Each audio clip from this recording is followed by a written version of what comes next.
عقل مندوں کے لیے ایک زبردست مثال. ہم تربوز خریدتے ہیں، واٹر میلن. مثال کے طور پہ 5 کلو کا ایک تربوز ہم نے خریدا، اور جب اسے کھانے لگتے ہیں تو پہلے اس کا چھلکا اتارتے ہیں نا.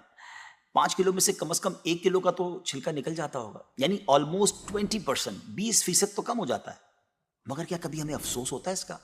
کیا ہم سوچتے ہیں کہ ہم نے تو تربوز چھلکے کے ساتھ خریدا ہے، چلو آج چھلکے کے ساتھ ہی کھا لیتے ہیں؟ ایسا نہیں کرتے نا.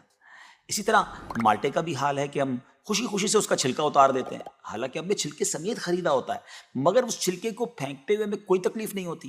یہی حال مختلف پھل اور سبزیوں کا ہے.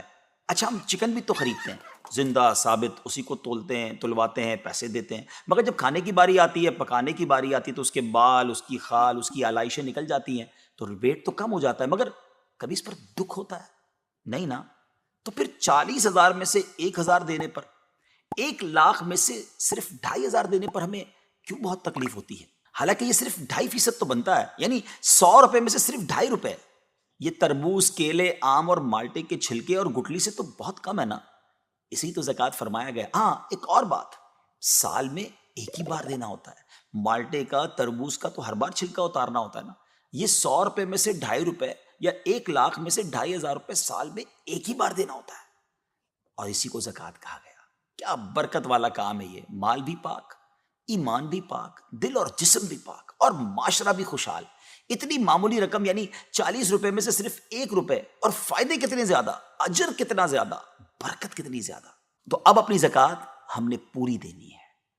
اپنی زکوٰۃ اپنی دعوت اسلامی کو دیجیے، اور دین متین کی خدمت میں اپنا حصہ ڈالیے.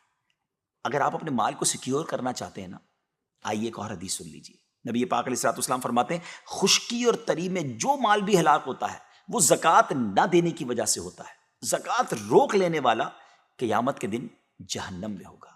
اللہ کریم ہم سب کو اپنے مال کی پوری زکوٰۃ دینے کی خوش دلی کے ساتھ توفیق عطا فرمائے.